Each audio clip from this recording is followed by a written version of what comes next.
President Trump makes his Supreme Court pick. I'm Elaine Quijano, and this is a special edition of Red and Blue.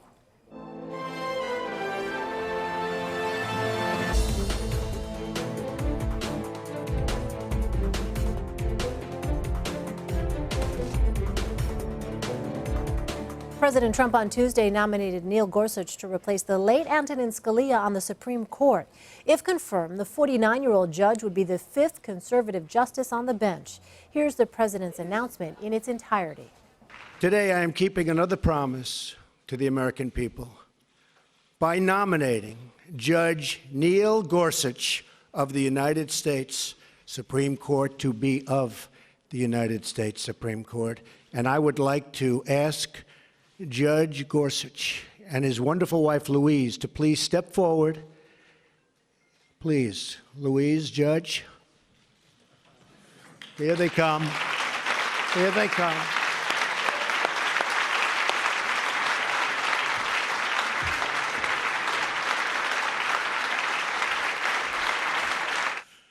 I took the task of this nomination very seriously.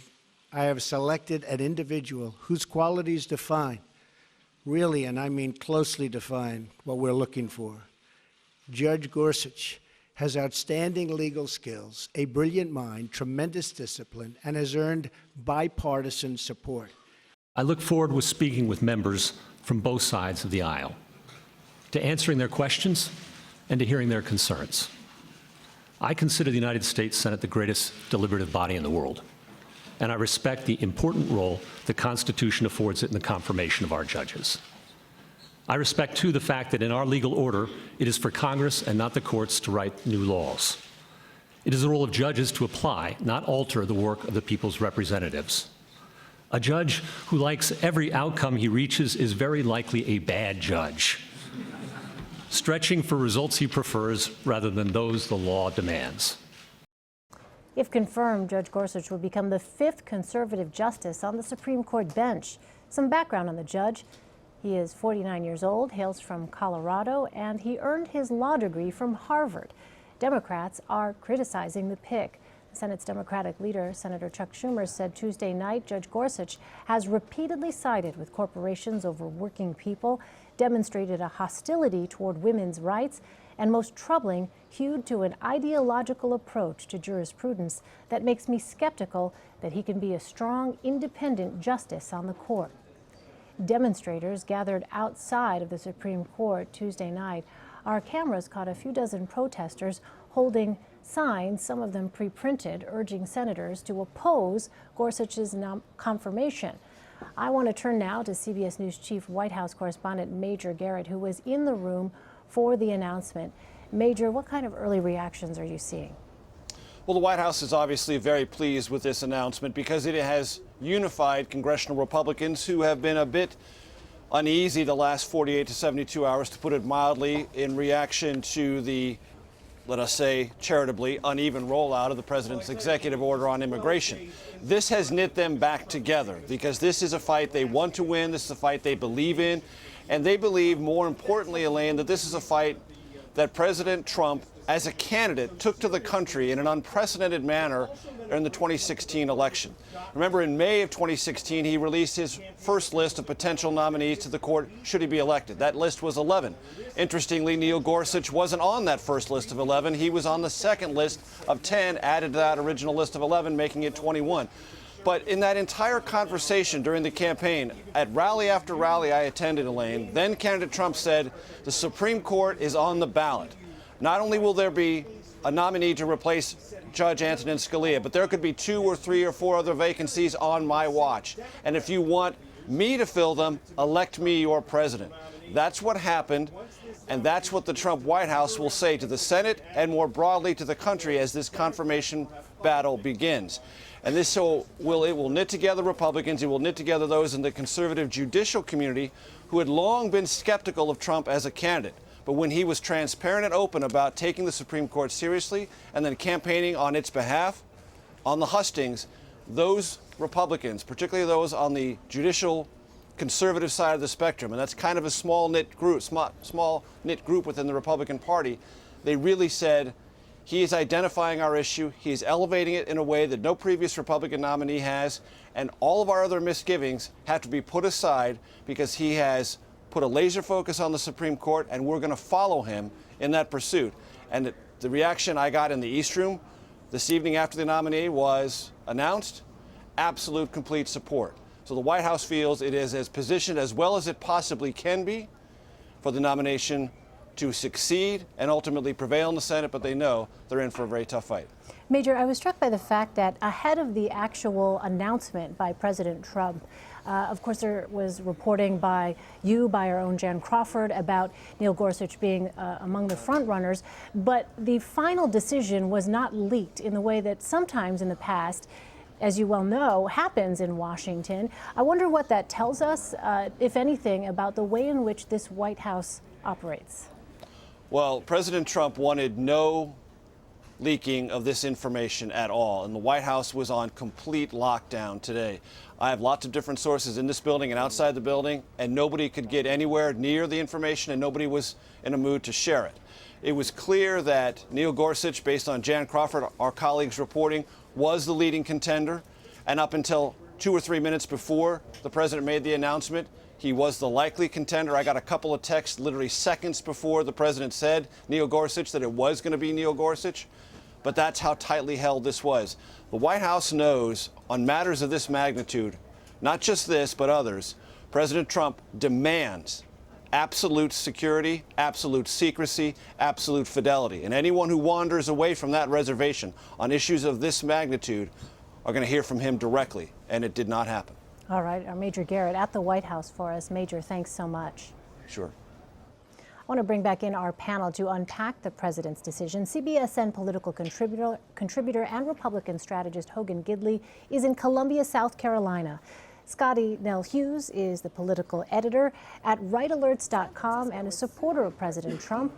And Emily Tish Sussman is a Democratic strategist and a campaign director for the Center for American Progress. She joins us from Washington. Welcome to you all. Let me start with you, Scotty. The notion that this is by all accounts, selection in the mold of just the late Justice Antonin Scalia has to be quite satisfying to you and to conservatives.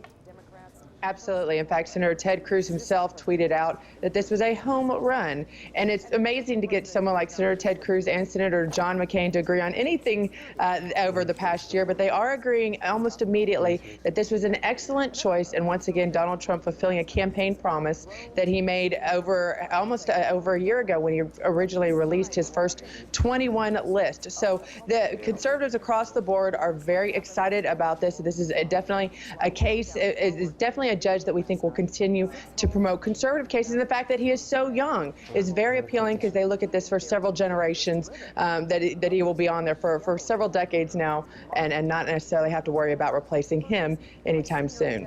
Hogan, your reaction? I think it's a home run pick. I'm going to echo the sentiments of Ted Cruz and Scotty Nell there because, look, you're replacing someone like Antonin Scalia that Republicans pointed to for a long time as someone who is a staunch constitutionalist, a traditionalist, if you will, who upheld the Constitution, did not believe it was a living document that changed with the whims of society, but instead was firm and fixed and would defend it at all costs. You're replacing someone like Antonin Scalia with someone who is, by all accounts, like Antonin Scalia. What I'm interested to see is what fight will the Democrats put up here? Is this the one where they decide to draw the line in the sand and go all out and say, we're not going to allow this guy, we're going to try and filibuster? Or are they going to try and say, look, this is a Scalia for a Scalia-like. Let's wait until someone like Ginsburg has to leave the court. And then when he tries to replace that particular justice with someone more conservative, that's when we put up the fight, especially when you consider 10 of the senators are from states that are up for re-election in 2018, that Trump actually won those states. So they're going to be put in between a rock and a hard place when Democrats come out and say, let's oppose this pick. But they have to worry about re-election, so they can get up there and try and maintain their seat so they could potentially live to fight another day should the next justice, if Trump so gets that opportunity, to replace another justice, will they want that fight instead of this one? Action, Emily, and also what about what Hoeven just said in the political calculus involved here for the Democrats? I think that is a pretty traditional political calculus that, I mean, I think it certainly makes sense that Democrats that are in states where Trump won should be, very seriously looking at their electorate. But I actually think that this Supreme Court nominee is a gift for them, is a gift for those Democrats. He has sided again and again with corporations and with big business over the worker and over worker protections. And that is the core of the voting base that these Democrats need to tap into. They are voters who had voted for Democrats before and that had switched this time to vote for Trump. So the fact that we're seeing a large, with every branch that Trump is going through and nominating, from every branch of the administration, from every executive order that he's putting out, is consistently pro-business and anti the American worker. This is something that a lot of Republicans are going to have to reconcile. It's been very different than a lot of what they had hoped to come from Trump, because it bifurcates Republicans' message, quite frankly. So the fact that he now has this Supreme Court justice and this is the record that he is going to have to run on, I think makes a very easy case for Democrats who are coming out of states that Trump won, but a very difficult message for Republicans who are more endangered. All right. I want to go right now to CBS News congressional correspondent Nancy Cortez on Capitol Hill. Nancy, what kind of reaction are you hearing in the wake of this announcement by President Trump choosing Judge Neil Gorsuch? Well, Elaine, conservatives are universally elated here on Capitol Hill. They think it was a brilliant choice by President Trump. For example, we've heard from the Senate Judiciary Chair, Chuck Grassley of Iowa. He is a key figure in all of this because it's the Judiciary Committee that will be considering this nomination. And he called Judge Gorsuch a universally respected mainstream judge. And that choice of the word mainstream was not accidental, because Republicans have been listening to Democrats here on Capitol Hill for weeks say that if President Trump does not nominate someone who is in the mainstream of legal thought, they will work to block that nomination. So what do Democrats think of this choice? Well, they're sort of all over the map right now, Elaine. You have some who say they're reserving judgment, though they're intrigued by his resume and they want to learn more. Others who say they're very troubled by his record. You've got Senator Sherrod Brown of Ohio already saying he will vote against Judge Gorsuch. Pretty remarkable to have a Democrat coming out this early and saying they will vote against his nomination. I just spoke to Richard Blumenthal, a senator from Connecticut, not that long ago. He said he's very concerned about some of Gorsuch's decisions when it comes to corporate interests, when it comes to women's health. So he is going to have a lot of questions as well. Right now, Democrats aren't saying that they're going to try to block this nomination endlessly, but they are still smarting from the holdup when it came to Merrick Garland. Eventually, of course, he was not confirmed after a Republican won in November. That was a successful Republican strategy, and so Democrats want to give Republicans a little taste of their own medicine, but it's not quite clear yet how far they'll take it, Elaine.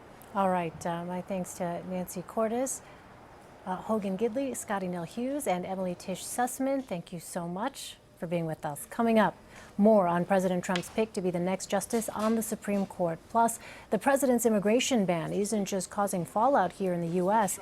Ahead, why some world leaders argue that America's newest policy could be a threat abroad. You're watching Red and Blue.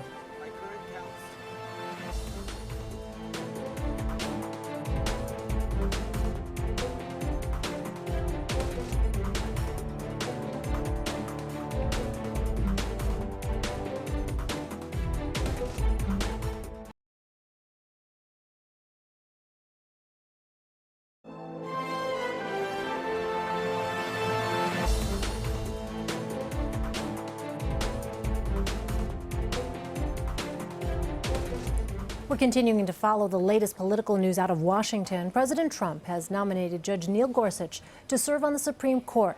The president said, quote, Gorsuch has outstanding legal skills, a brilliant mind, tremendous legal skills, and has earned bipartisan support. Earlier, I spoke with Chief Legal Correspondent Jan Crawford about the pick. think when the White House and the Trump, the team that was advising Trump, were looking at nominees, they really believed that this was someone that had to be great academically, intellectually, because remember, they are replacing a conservative legal giant, Justice Antonin Scalia. And so Gorsuch, Judge Gorsuch, is someone with just the most elite academic credentials, Harvard, Oxford, with a doctorate in philosophy. And then he established a very impressive academic record and judicial record, serving on the bench, working as a lawyer in D.C. All of that took him quite a long way. He clerked on the Supreme Court, for example, with Justice Kennedy, who thinks very highly of him. His federal appeals court judge that he clerked for, David Santel, also has called him one of the best clerks, if not the best law clerk that he has ever had. So this is a nominee who really has qualifications that cannot be questioned. And so if you looked at this nominee and that resume and those kind of feedback, that is someone that would seem worthy to replace Justice Scalia. But he also shares Justice Scalia's conservative judicial philosophy, and that you have seen now in his opinions on the federal appeals court. He's strongly protective as well of religious liberty. So this is a pick that conservatives, I think, will be very happy with. I mean, this is someone that they will see as the worthy successor to Justice Scalia. And Jan, I'm curious, you had also reported a few days ago that, in fact, among the frontrunners, in addition to Judge Gorsuch, was also Judge Thomas Hardiman. And as you put it so eloquently, you said if you have blue blood in Neil Gorsuch, you have blue collar in Judge Hardiman. What happens now with some possibility that a justice may retire? What now happens? There is a short list, obviously, and he was not chosen this time, but could he potentially be in contention for the next pick if there is one? Absolutely, and the White House approached this entire process thinking they were looking at two nominations, because Justice Anthony Kennedy is widely expected to retire this summer or next summer, giving President Trump a second nomination. So as they were developing this list, and remember, they started with a list of 21. They narrowed down to 5, and then they narrowed it down to 3 who actually met with the president. That is what they were thinking about the next pick. But in life, and certainly in Washington with the Supreme Court, nothing is guaranteed. I would not expect Judge Hardiman to be the front runner for that seat to replace Justice Kennedy. But yes, he'll be in consideration, and the White House very much approached the whole process with that in mind. And Jan, what do we know about what happens now for Judge Gorsuch in terms of navigating the halls there, the very complex political backdrop that this nomination comes at a time when, as you well know, it's been a highly politically charged environment given President Trump's executive order regarding the travel ban. Do we have a sense of how the White House plans to proceed with this nomination? Yes, I mean, they're going to present Judge Gorsuch as the nominee of the highest qualifications, whose record cannot be questioned. And they're going to say that elections have consequences. And yes, Senator McConnell refused to confirm President Obama's nomination of Merrick Garland. But that groundwork was actually laid by the vice president himself back in 1992, when it was Senator Biden saying Democrats would refuse to confirm any Republican nominee in an election year. It is like Hatfields and McCoys up here. And if Democrats, many people, Republicans, believe that if the roles had been reversed, that Democrats would be doing exactly the same thing. But that is making the fight even more bitter. And you're going to see starting in the morning that this will be a battle that Washington, I think, hasn't seen in a long time. All right, Jan Crawford for us. Jan, thank you so much.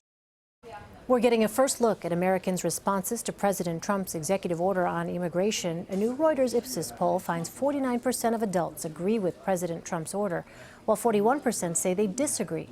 10% say they don't know. That poll was just a survey of American adults, but it's also dominated the conversation in Europe. Here's Mark Phillips. Not just the crowds that have poured onto the streets of Europe are angry with Donald Trump.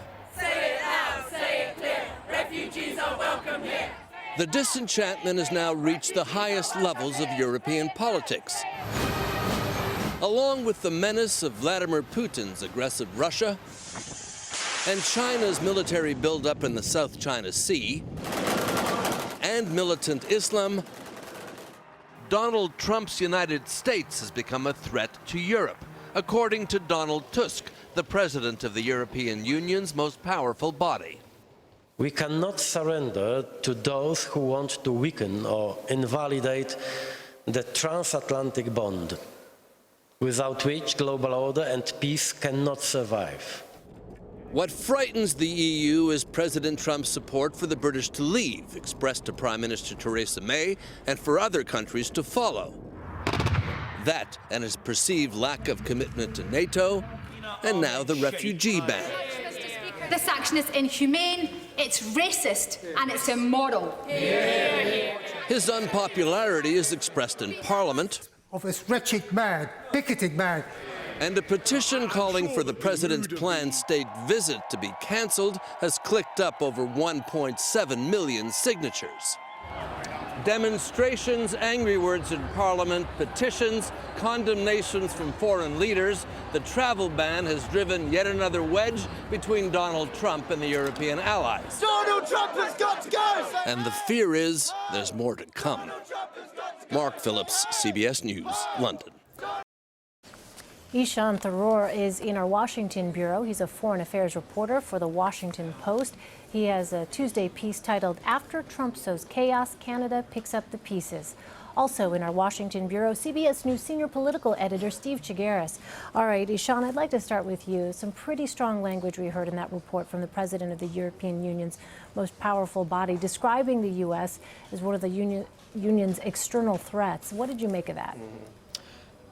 Yes, absolutely. It's a sign of the times right now. Donald Trump, of course, campaigned celebrating what was an existential crisis for the European Union. He celebrated Britain's decision to go for a Brexit, the term for its departure from the European Union, and in the weeks before the inauguration gave an interview where he seemed to suggest that he would welcome the further disintegration of the European Union. So it's a pretty clear statement, but it's not a surprising one. European leaders for quite some time now have been very worried about what a Trump administration may look like if it does follow through on some of the rhetoric of the election campaign. And it seems certainly very clear that Trump is following through on on what he said before. He doesn't really have a strong feeling for the international order as it is, doesn't support NATO as previous American administrations have, seems soft on Russia, and is in general rather ideologically opposed to the aspirations of the liberal European project. And so this is something that, you know, numerous officials across the continent, from Germany to Brussels and elsewhere, they've been saying for quite some time. And so, yes, that leads to Trump becoming classified as a quote-unquote external threat, which is a frightening illustration of the state of affairs right now. Steve, we've been talking about the cable showing dissent within the State Department. What position does that put Rex Tillerson in if and when he's confirmed? Well, not only are people in the State Department opposing this idea of travel ban, but keep in mind that Trump, overall, in terms of foreign policy, has been signaling this America First idea. He's talked about it during the campaign. He's implementing some ideas that represent that America First, and other countries are looking at this travel ban as just another notch on that America First list. So Tillerson now is going to have to deal with these foreign countries that are seeing an America that's sort of retrenching from the world. And frankly, he's going to have to deal with countries, some of them who are on the list, who are working with us very closely in the fight against ISIS, Iraq being one of them. And so all this stuff is landed on Tillerson's plate. It's something that he's going to have to try to deal with as head of the State Department, and frankly makes his job a heck of a lot more difficult by putting him in this position, which really, you know, from the get-go, for somebody who's never had diplomatic experience, just business experience dealing with foreign governments, it's going to be really interesting to see how he handles all of that. Yeah. Ishan, let me ask you, when we discuss global reaction, what are the metrics that we should be using to assess the response in these 7 Muslim majority countries? Well, I mean, there are no real clear metrics in as much as, you know, having a kind of poll to measure or anything like that. But the scale of global response, the bemusement of all the statements, the fact that you have the European Union classifying Trump as a threat, almost a threat, that tells you something that tells you we're in a situation we haven't been before. And of course, if you read the reports from various places, especially in Iraq, you see officials and others, speaking of this immigration ban, even in a sense as almost a kind of betrayal. And so we'll see. The fallout is still being gauged in many ways. And Steve, some parts of President Trump's order are in a legal gray area and could ultimately be settled by the Supreme Court. Does that change the backdrop for his nominee? I think a little bit. I think the bigger change for the backdrop for this nominee is the fact that we've seen the beginning of this administration. It's basically been a hurricane. Stuff has been coming at members of Congress really, really quickly. We've seen the polarization at an all-time high, and now he's throwing a Supreme Court nominee at the Senate at a time when Democrats are already digging their heels in and fighting against everything that Trump has put in there. So I think on top of everything that has irritated Democrats so far in the Trump administration, to throw this in there so quickly is really, I think, ramps up the pressure on this fight. And I think it's going to be a lot more fierce than it would have been if it was something that just sort of happened gradually. But the fact that it's happening so quickly amid all these other fiery discussions, it's going to be really, really interesting to watch how intense this gets. Ishan, you have a Washington Post piece contrasting President Trump and Canadian Prime Minister Justin Trudeau. You write, "Now Canada is the outspoken defender of values that Americans have long embraced as their own." What do you mean? Well, it really struck me, especially yesterday. Canada was in a state of mourning over an attack on a mosque in Quebec City, and at the same time, you have an American administration doubling down on what many perceive to be a somewhat anti-Muslim executive order.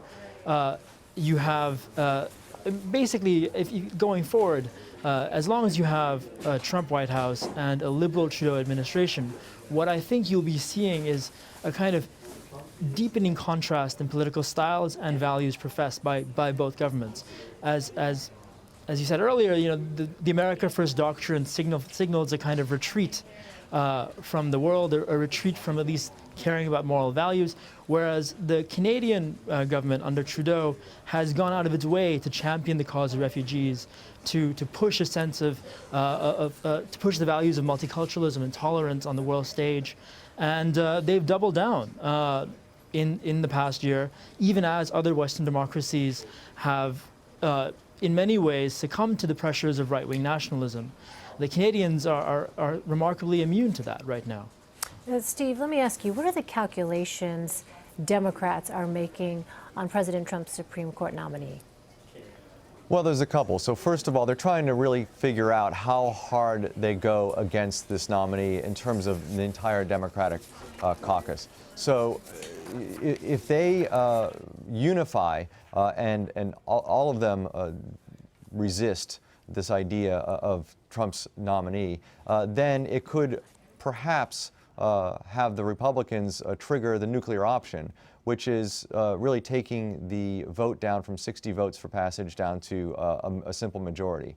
The question that Democrats are raising are, do we want to force the Republicans to trigger this nuclear option now, or do we want to perhaps wait to have that discussion for the next Supreme Court nominee if it's under Trump? Because the calculation is this: Gorsuch may not be the most conservative Supreme Court nominee that they'll see under the Trump administration. Perhaps if the nuclear option is triggered now, that gives Trump the license to nominate somebody much, much more conservative the next time around and push that guy or woman through much more easily. So they're weighing that right now. The other part of this is that you have a significant number of Democrats running for re-election next year, 10 to be exact, who are running for re-election in states that Trump won. And so the feeling is those senators are going to need votes from people who supported Donald Trump in the general election this past November, in their re-election fight next November. And so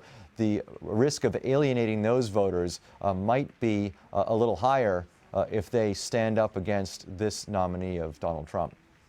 Complicated political calculus for Democrats. All right, Steve Chigueras and Ishan Tharoor from the Washington Post. Thank you both. Thanks, Elaine. Governor Chris Christie spoke out Tuesday afternoon about the president's controversial executive order. The New Jersey governor and President Trump ally has been largely silent since being dismissed from the president's transition team. While speaking at a news conference in Newark, Christie said he agrees with the travel ban, but said the White House botched the policy's rollout. My law enforcement background leads me to believe that the most effective way to do this is based upon specific actionable intelligence about particular regimes, countries, etc. And so that would be my preferred approach. But what I also said was, I think the president is, I think a lot of what happened was mischaracterized because of the rollout, right? Because the rollout was done so inartfully and ineffectively, it allowed those who oppose his perspective on this to mischaracterize what the order really said. And if you read the order, a lot of what was reported early, I don't think was accurate. But part of the fault for that lies with the fact that green card holders were being subject to the scrutiny that they shouldn't have been, even under the order. So, and his Homeland Security director wasn't even involved. Well, and that's my point. When I say to you, like, the rollout, part of the whole idea of rollout is, who do you consult beforehand? What input do they have? How do they deal with enforcement, and what questions do they have for the executive about enforcement and implementation? All that stuff should be done before anything is announced publicly, because once the toothpaste is out of the tube, as we saw this weekend, it's hard to put it back in. Up until that point, Governor Christie had not taken questions from state reporters since before last September. Up next, we'll take a look at the headlines that will give you a head start for Wednesday, including why some phone calls to Congress may not be getting through. Plus, the latest on the fate of the Dakota Access Pipeline, a decision that will likely frustrate opponents on the project. We'll talk with one of them when Red and Blue returns after this.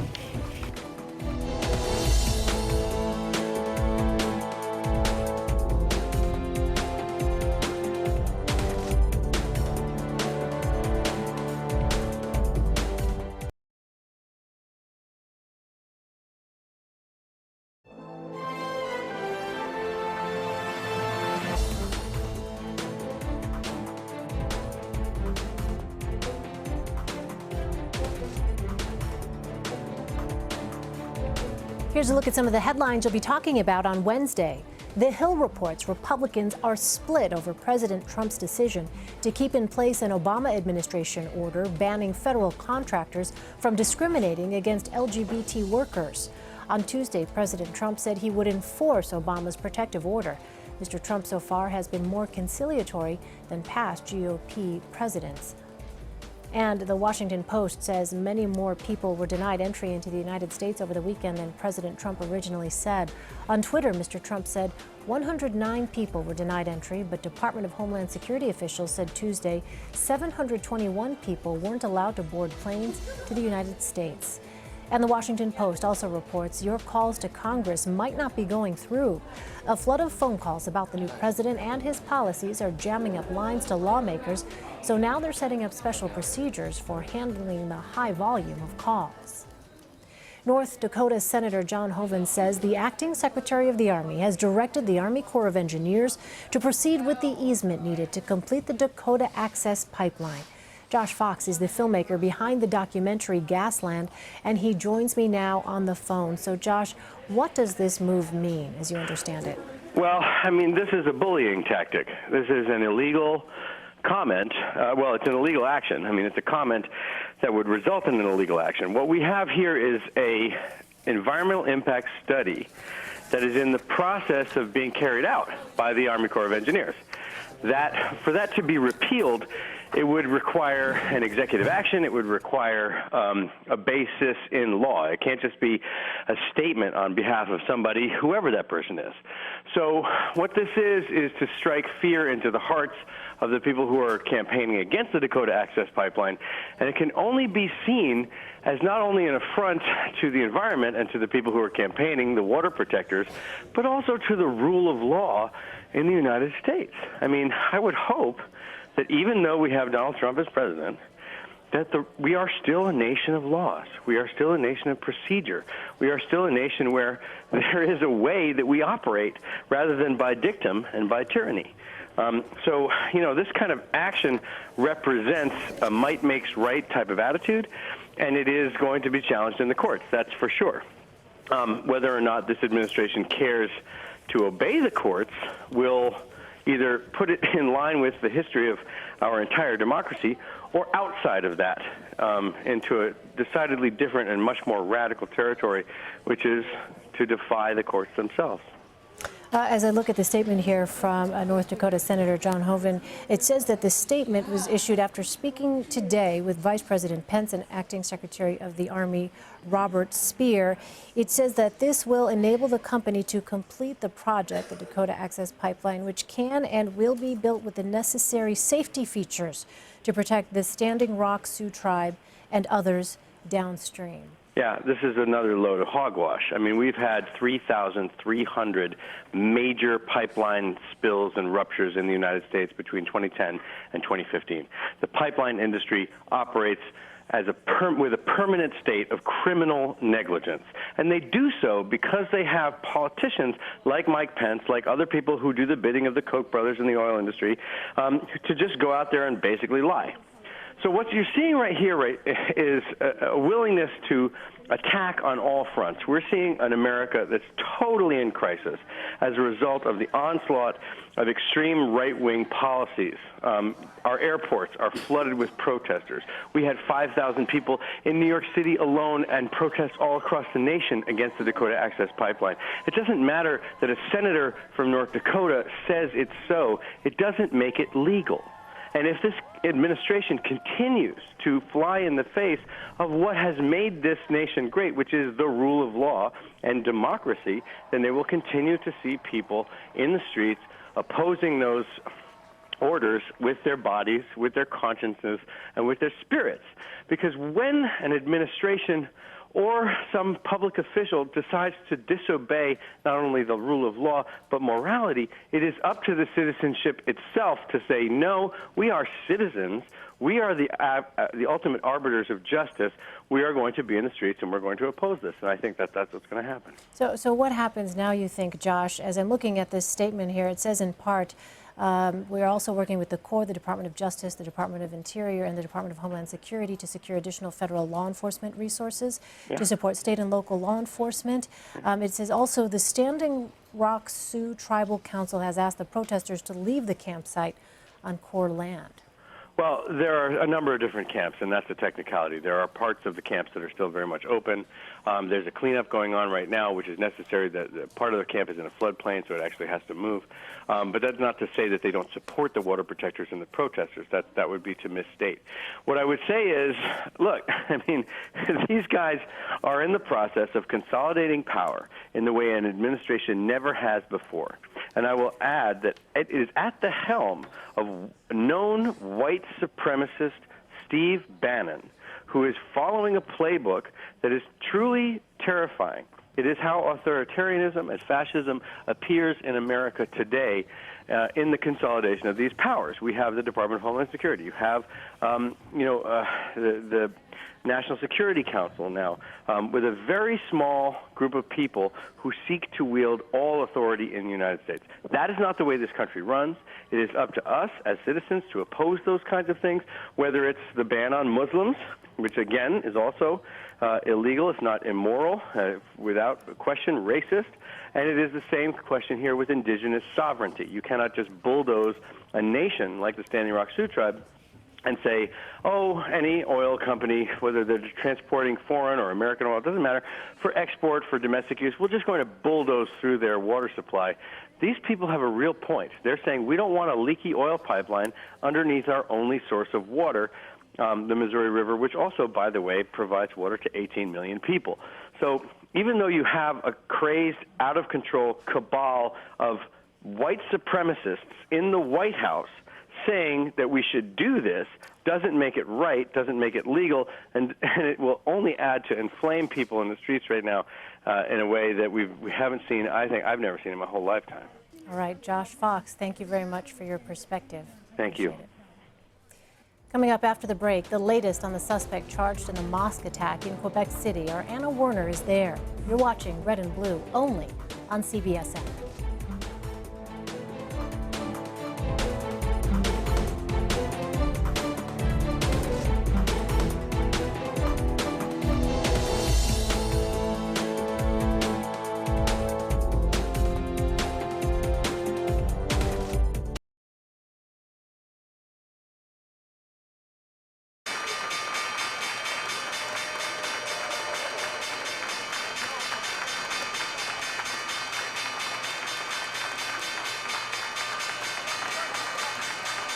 More details are emerging about the French-Canadian university student who allegedly opened fire inside a Quebec mosque over the weekend. Alexandre Bissonnette is accused of killing 6 men and injuring 19 others when he stormed into the mosque Sunday night. The 27-year-old was not known to U.S. authorities, and police have not yet released a motive.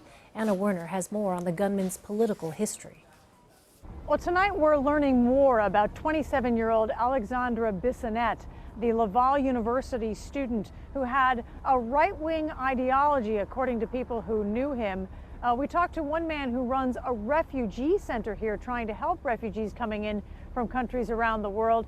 And he said that Bissonnette was trolling on his website and expressing support for right-wing ideologies, that he was a strong nationalist, a French nationalist, supporting leaders in France like right-wing leader Marine Le Pen. Meanwhile, tonight, families and relatives and friends and mosque members are talking about the impact all of this has had on their organization, the Islamic Cultural Center. We spoke with one of those leaders, Mohammed Labidi. Yesterday, I went to visit a family that they have the father dead. It's terrible. Why? Why these children will grow without father? The mayor of Quebec City met with leaders from the mosque today. He is offering financial and other support to victims' families. Already, they have raised hundreds of thousands of dollars for this organization to help everyone there. Elaine? Anna, thanks. To Texas now, where one town is showing good faith in humanity after a fire destroyed a mosque over the weekend. The community in Victoria, Texas, set up a GoFundMe page in the hope of rebuilding the mosque. Nearly $1 million has been raised so far. Our David Begnaud reports. This charred shell is all that's left of the Victoria Islamic Center. And this is the ladies' room here. Dr. Shahid Hashmi is the center's president. He says the fire started just after 2 a.m. Saturday. He watched for 3 hours as firefighters lost the fight. It's a destroyed place, but a sacred place. No doubt about it. No doubt about it. The mosque was burglarized 9 days ago. Investigators say it's too early to know what caused the fire, but the response has been uplifting. All faiths from the community have rallied in support of the center and turned out for a unity prayer service the day after the fire. Around the world, from Africa, from Zimbabwe, from United Kingdom, thousands of people have donated through an online GoFundMe page. You've gotten nearly $1 million. We've gotten nearly from almost 20,000 people. Correct. In 3 days. Exactly. This is unbelievable. This is unbelievable and so uplifting. I cannot thank enough. I cannot thank God enough. I cannot thank the supporting people enough. Dr. Gary Branfman, a local Jewish community leader, was one of the first to offer to help. What the spark really did was, instead of dividing us, it actually united us. What's the lesson we all should learn? It just gives you a confirmation of the faith in humanity. No matter which faith you belong to, which color you belong to, which country you belong to, it doesn't matter. It's always good. And good always wins. And to that very point, Elaine, while we were shooting our story today, I noticed a couple standing on the side of the mosque looking. The gentleman had an envelope in his hand. It turns out they're from Wisconsin. They had been in South Texas vacationing, and on their way home to the Midwest, they went out of their way to stop here at the mosque and hand deliver a donation.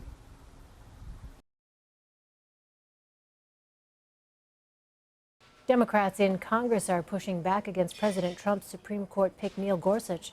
Congressional correspondent Nancy Cordes spoke to Connecticut Senator Richard Blumenthal Tuesday night. So, Senator, Democrats have been saying for weeks that they'll make their decision about how hard to push back on this nominee once they know whether it's someone who's in the mainstream of legal thought. Is Judge Gorsuch within the mainstream? I have very deep, serious concerns as to whether he is in the mainstream, because I've reviewed some of his opinions. I'm troubled by his stance on privacy rights, particularly women's health care, worker and consumer protections, public health and safety. I'm going to continue to review his record, but also ask tough questions at the hearing that we're going to have. And I believe we should have a hearing. When Democrats say they might hold up this nomination, what does that mean? Does it mean weeks, months, a year? The nomination has to be very, very carefully scrutinized because we're talking here about the highest court in the land, a lifetime appointment, and a court that is divided right now. And my hope is we'll do it without partisan politics. But there has to be a 60-vote threshold because that's been the standard for all of President Obama's nominees, all nominees in recent history. And I think we should avoid repeating the Republicans' wrong, which was to block hearings and block a vote. I think we should have a hearing and a vote, but on a very tough standard because this is a very, very important position. Clearly, a lot of Democrats are still very angry about what happened to President Obama's nominee. Are you one of those Democrats? I am deeply angry, offended, outraged by what happened with Merrick Garland because the Senate, because of Republican obstructionism, failed to do its constitutional duty, its job. I think we have to do our job even though we are continuing angry and outraged by what happened to Merrick Garland because the court should have 9 members, not just 8. Do you run a risk of Republicans saying, well, this is just tit for tat if you try to hold up this nominee? 2 wrongs don't make a right, and particularly when we're talking about a constitutional duty to advise and consent, which we have, but we're talking about the highest court in the land, lifetime appointment, and a position that deeply affects the real lives of ordinary people, their lives and their livelihoods. The Supreme Court has rightly a lot of power, but it needs to also have the nation's respect for that power to continue. You called Judge Gorsuch an extreme ideologue. Why'd you say that? If he is an extreme ideologue, I've reached no conclusion yet. I will work hard to block him. But I want to hear what he has to say in response to the challenging questions I'm going to ask about his past opinions, his rulings, for example, that seek to overturn agency rules that protect workers and safety, his apparent less than complete regard for privacy rights and women's health care. I want to ask those tough questions and really learn whether he comes to the court with an ideological agenda. But from a Democratic perspective, could this have been worse?